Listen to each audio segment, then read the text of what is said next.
No.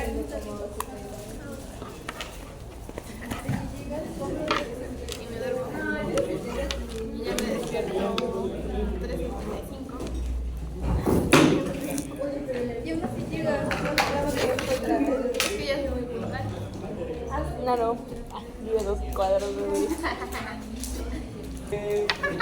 Vamos a comenzar a hablar de los últimos órganos dentro de la cavidad abdominal que corresponden al retroperitoneum, que son el riñón y las glándulas anexas. Aquí podemos observar una representación de los riñones.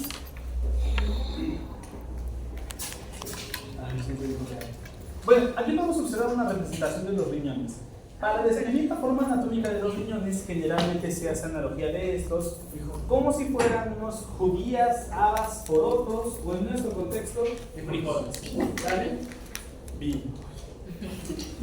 Hay que presumir que son políglotas todo el tiempo. Bueno, what's up to the chicken.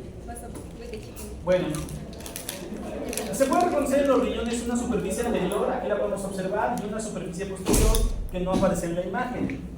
Los riñones tienen la característica de ser órganos pares, ¿sale? Entonces, el riñón derecho, el riñón izquierdo, superficie anterior, la superficie posterior en esta imagen no se ve.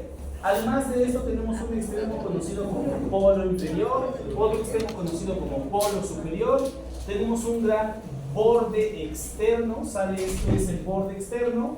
Y después tenemos un borde interno, ¿sale? Borde interno. ¿Vamos a ir hasta acá? Bueno.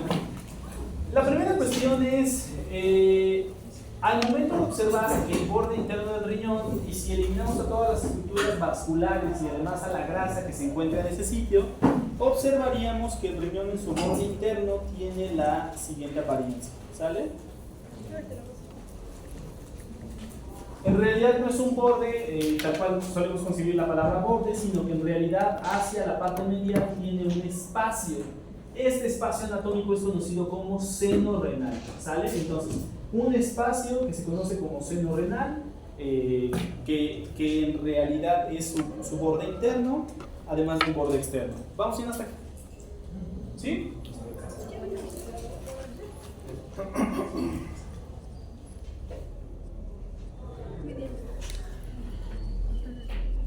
Bueno.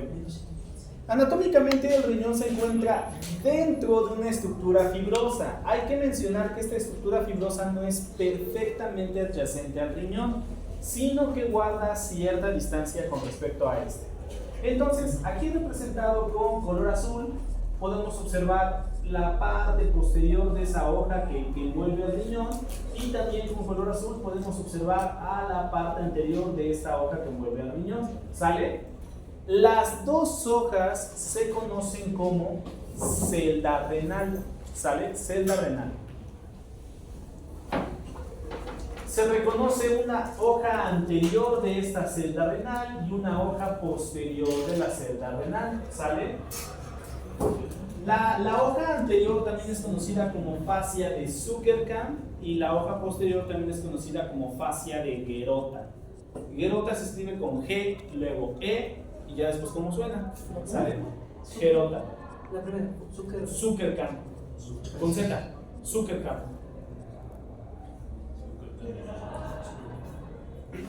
Bueno, les estaba diciendo que estas dos hojas de la celda renal no se adhieren directamente sobre el riñón, sino que aquí podemos ver que hay un espacio rellenado por grasa y tejido fibroso laxo. Entonces, esta es grasa perirrenal, ¿sale? Grasa perirrenal. ¿Vamos a ir hasta acá? Bueno, este es un buen momento para mencionar lo siguiente. Las raíces nefros y renos son utilizadas indistintamente para referirse al riñón, ¿sale? De hecho, generan algunas cuestiones con el lenguaje bastante interesantes que ahorita vamos a mencionar. ¿Vamos a ir hasta acá? Entonces, tanto nefros como renos hacen referencia al riñón, ¿ok? Bueno.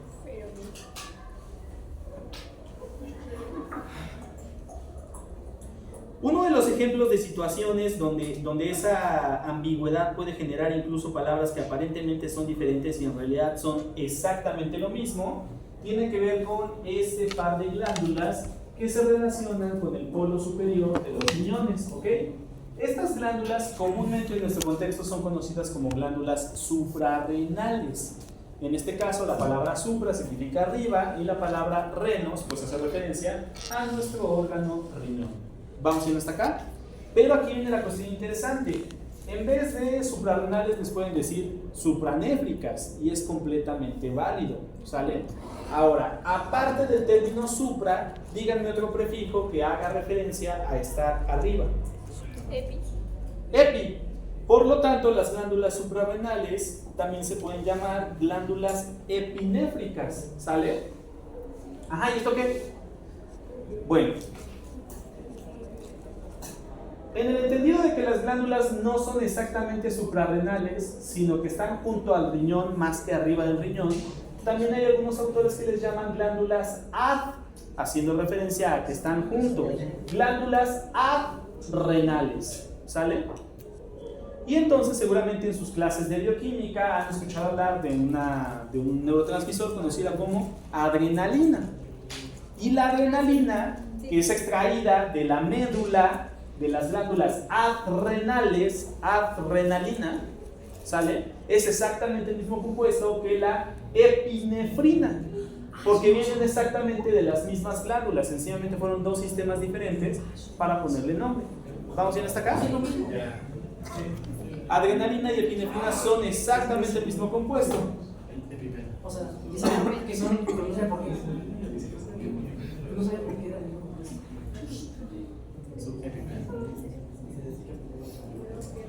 ¿Vamos bien hasta acá?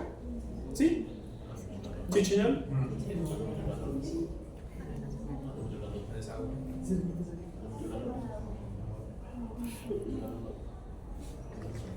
Bueno, además teniendo colación ahorita las glándulas suprarrenales, es importante mencionar que dentro de la celda renal, aparte del riñón, también están contenidas las glándulas suprarrenales. Sin embargo, hay un tabique que las separa. Por ahorita no tengo una imagen, creí que tenía una imagen del tabique que separa las glándulas suprarrenales, pero ya que no lo tengo, les comentaré que esta hoja que separa las glándulas suprarrenales del riñón se llama hoja interreno suprarrenal, ¿sale? Y si lo piensan es una obviedad, es hoja entre riñón y suprarrenal, ¿sale? ¿Vamos bien hasta acá?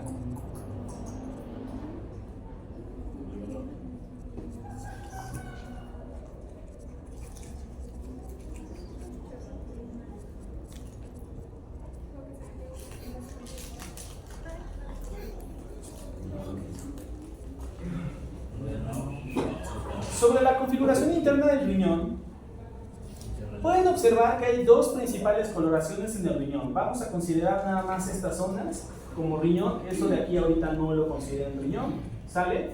Entonces, estas zonas son riñón, pero podemos observar dos coloraciones. Una más oscura e intensa y otra más pálida y tenue, ¿ok? Entonces, esta zona que está justo en la periferia es conocida como corteza renal, ¿sale? Corteza renal. Y por otro lado tenemos esta zona de forma piramidal que es conocida como médula renal, ¿sale? Corteza renal, médula renal, corteza renal, médula renal. ¿Vamos bien hasta acá?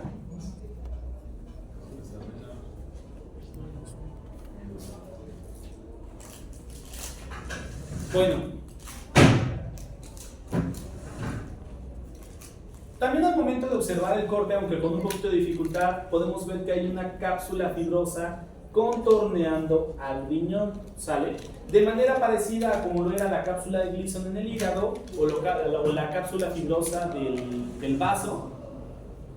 También hay una cápsula renal. No confundir cápsula renal con celda renal. La celda renal es un espacio hecho por dos hojas y que no tocan al riñón. La cápsula renal está adherida al riñón, ¿sale? ¿Vamos bien hasta acá? Sí, claro que sí. La celda renal son dos hojas que crean un espacio y en ese espacio se aloja el riñón. Mientras que la cápsula renal es una hoja adherida al riñón. Igual la del vaso. Igual a la del vaso e igual a la cápsula de Gleason. Ah, ya. Ah, ya. Ya. ¿Esta sí entra como en el hígado? No, más bien se parecería en ese caso a la del vaso, que se queda nada más cerca del ilio y ya nada más está Y ahí. también se realiza. No, trae un... Nada, les iba a hacer un comentario pero después. Miren, ¿ustedes recuerdan los conceptos de parénquima y estroma?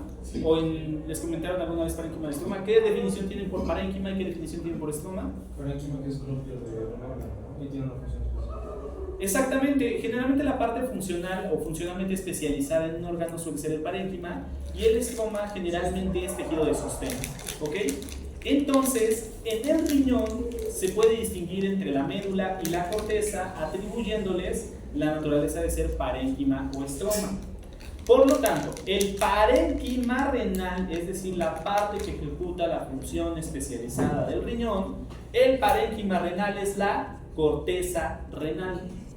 Los famosísimos glomérulos y las famosísimas nefronas se encuentran en la corteza renal. ¿Vamos bien hasta acá? Perfecto. Mientras que el estroma renal justamente es la médula. ¿Vamos bien hasta acá?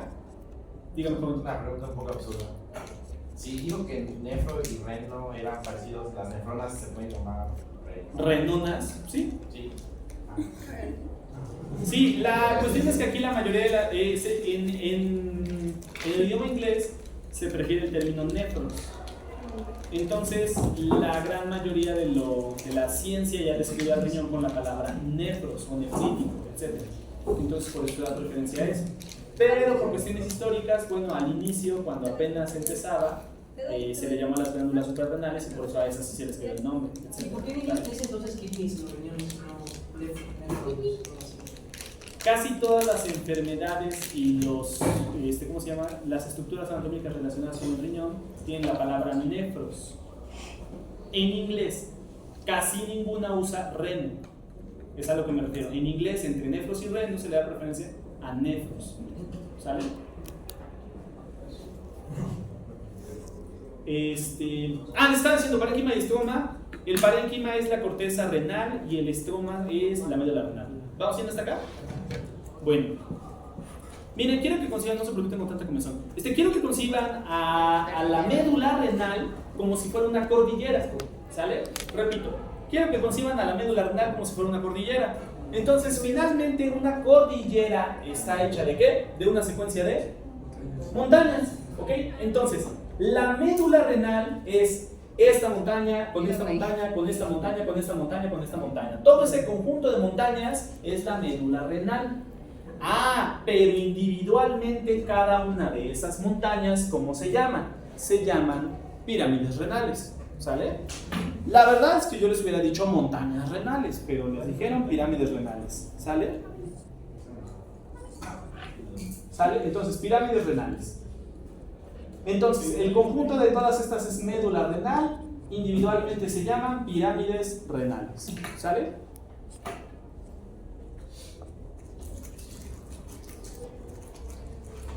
¿Vamos bien hasta acá? Bueno, en este concepto como de pirámides, miren acá bien bonito parece el pico de Orizaba y esto parece la cumbre nevada, ¿no? O el Popo, ¿sale? Bueno, ya no. ¿Vamos bien hasta acá? Bueno, resulta que la cumbre nevada tiene un nombre, o sea, tiene un nombre particular y se llama papila renal. Entonces aquí esto es la papila renal, aquí esto es la papila renal. ¿Vamos bien hasta acá? ¿Puede repetir eso? ¿Qué es la papila renal? En la imagen, esto parece una montaña y esto parece una cumbre nevada, el hielo en la punta de la montaña. Esta zona de hielo es la papila renal. ¿Sale? Bueno, la papila renal, cuando nosotros la vemos desde arriba, está así la papila renal, entonces ustedes la están viendo aquí de frente, pero ahora la van a ver desde arriba. Y al momento de verla desde arriba, observamos que la papila renal tiene una superficie múltiples veces perforada. muy parecida, por ejemplo, a la lámina que tiene el etmoides, ¿sale? Aquí podemos observar múltiples veces perforadas a las papilas, ¿sale? Y eso se llama área cribiforme, ¿sale? Creo que por aquí lo dicen. 6. Sí.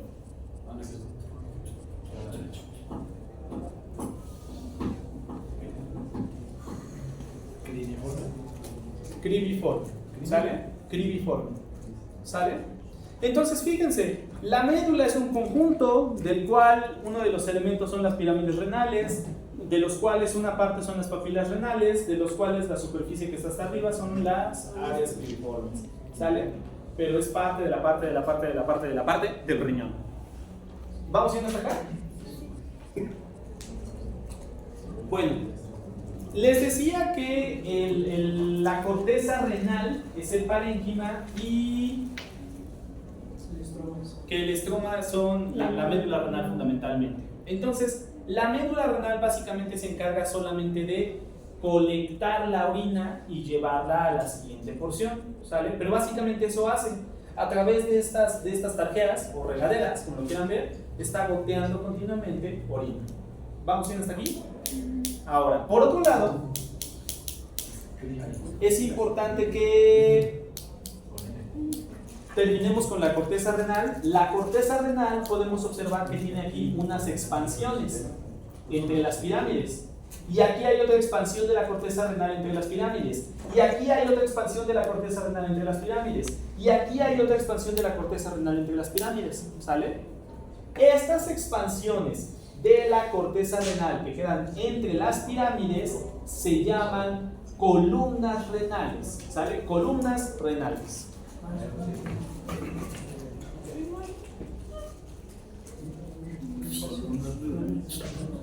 Hablaré.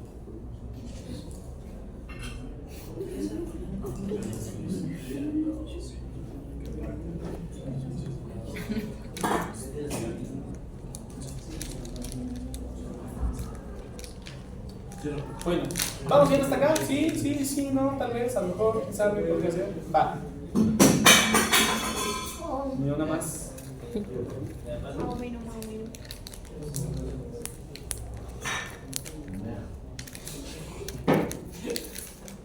Bueno, aquí pueden observar que como si fuera una especie de manguera ensamblada a otra manguera, las áreas cribiformes están desembocando o sacando la orina en el interior de un conducto. Sale, aquí tenemos un pequeño conducto.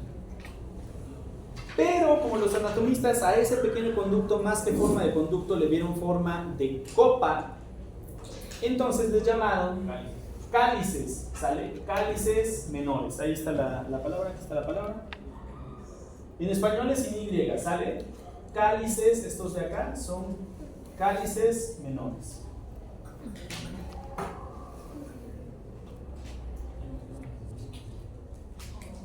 En esta ilustración los cálices menores están destacados o remarcados con color negro. ¿Vamos bien hasta acá? Sí. Vamos. Ok.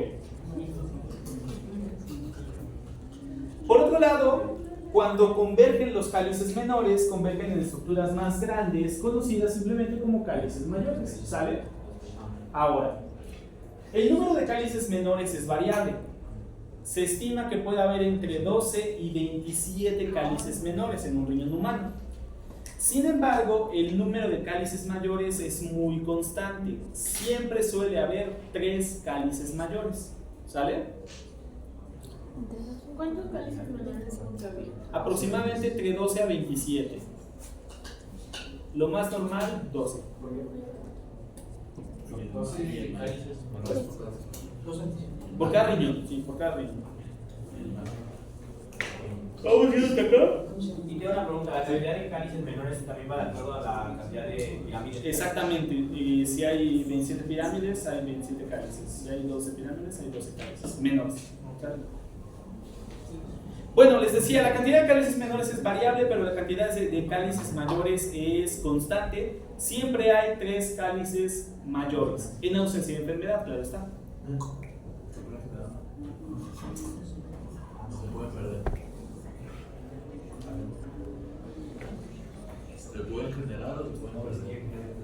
¿Qué? Los cálices mayores. Más que generar, cuando hay alguna malformación del riñón, entonces es cuando se ven disminuidos o aumentados, pero ya son malformaciones más notables. Bueno, y por último, los tres cálices mayores terminan desembocando en una estructura con forma de cono invertido. ¿Cómo se dice cono invertido? Pelvis, ¿sale? Los tres cálices mayores desembocan en la pelvis renal.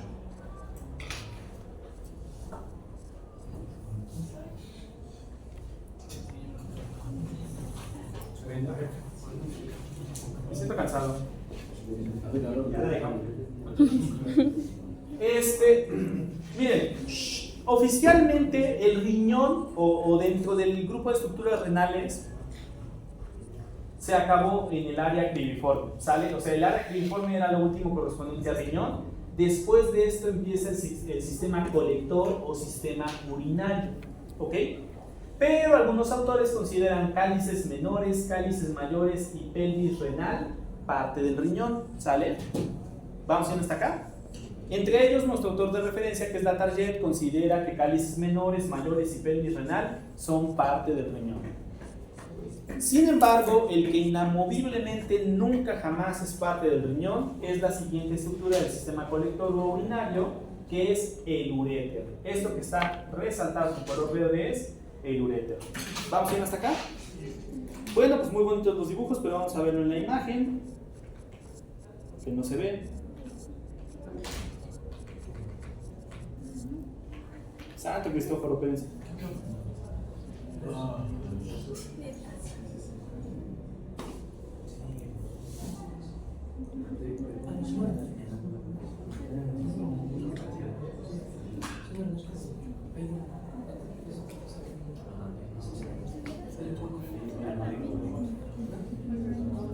Sale pues entonces, cáliz menor, cáliz menor, cáliz mayor, cáliz mayor, cáliz mayor, pelvis renal,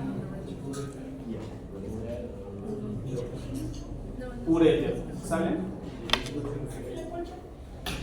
¿Qué se le poncha? Me parecía que está seco.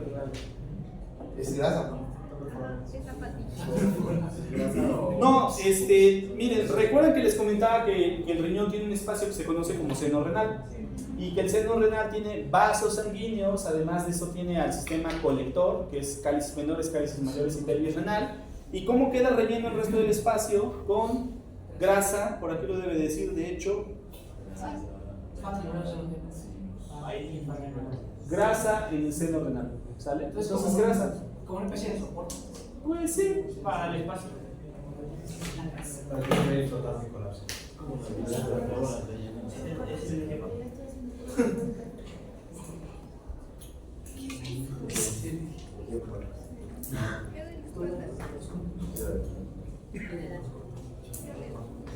Miren, vamos a hablar del riñón y de la segmentación renal. Primera cuestión, el riñón se segmenta siguiendo un patrón vascular. Sale al igual que el hígado, al igual que el pulmón, al igual que el corazón. Las regiones anatómicas del riñón se dividen o se toman en cuenta con referencia a cómo se dividen los vasos sanguíneos del riñón. ¿Sale?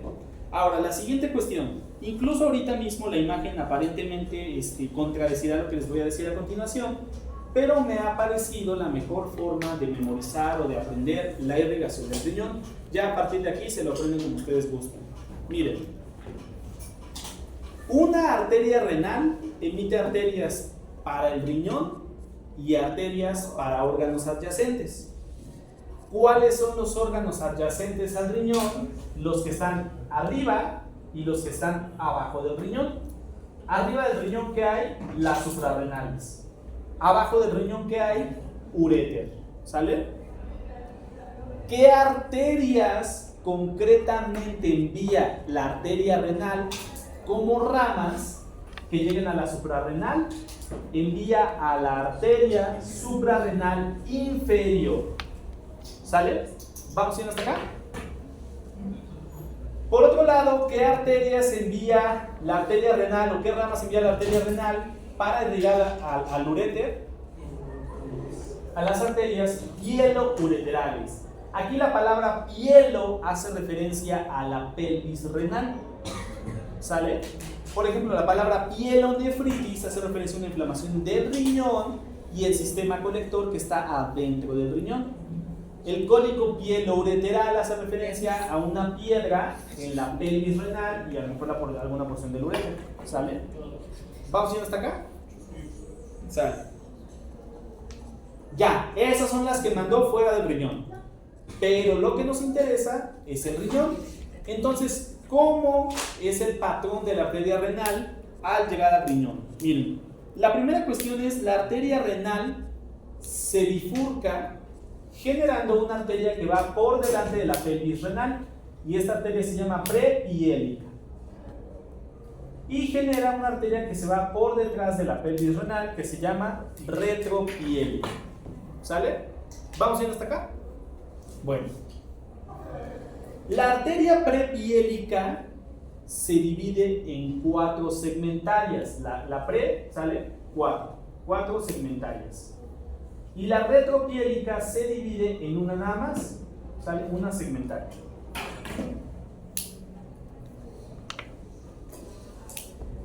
Entonces, en estas imágenes podemos ver los territorios vasculares, sale la segmentación del riñón. Podemos observar que tiene un territorio superior, un superanterior, un inferoanterior y un inferior. Bueno, pues justamente esos 4 territorios son colaterales de la arteria prepiélica. ¿Sale?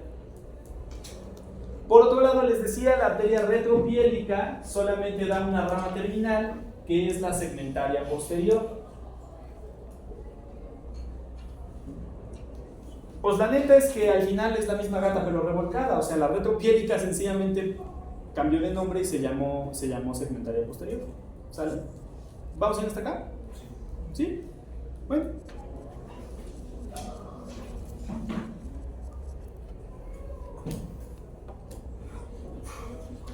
Aquí podemos ver unas arterias segmentarias de la parte anterior, ¿sale? Entonces vemos que estas arterias se dividen para pasar a los lados de las pirámides renales. Entonces, al pasar a los lados de las pirámides renales, se transforman en arterias interlobulares, ¿sale? Interlobulares. ¿Vamos bien hasta acá?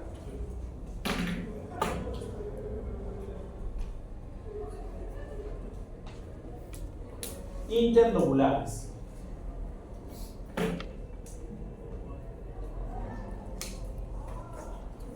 Después de haber pasado a los costados de la pirámide renal, entonces podemos observar que cambia de dirección. Aquí lo pueden observar arriba, sale bien aquí a los lados de la pirámide renal y cambia de dirección para irrigar su base. Aquí viene lo mismo, cambia de dirección para irrigar la base de la pirámide renal.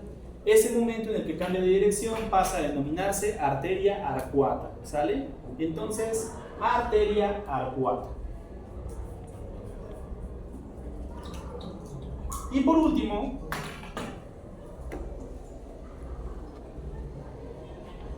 aquí se ve bien bonito, están las arterias arcuatas y podemos observar cómo emite múltiples arterias que parecen como rayos de luz emitidos de un astro solar.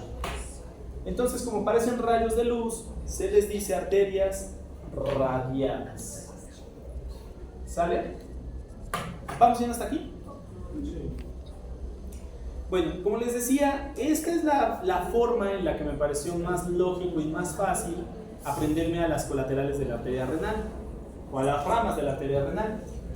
Pero hay una importante aclaración, si quieren me pongan una nota, una flecha, marcatextos, no sé.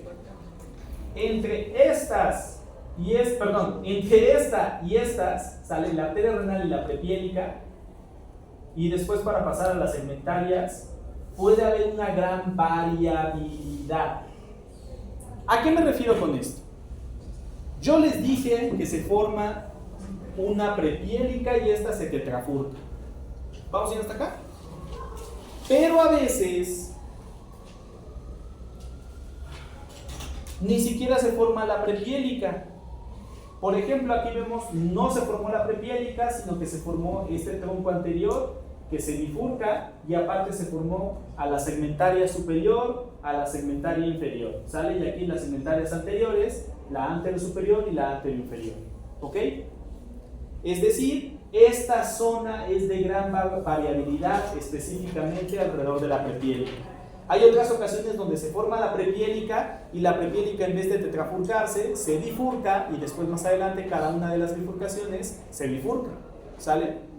Entonces, independientemente de la variabilidad, este patrón que tengo acá me parece la forma más fácil de aprenderse las colaterales de la arteria ramal.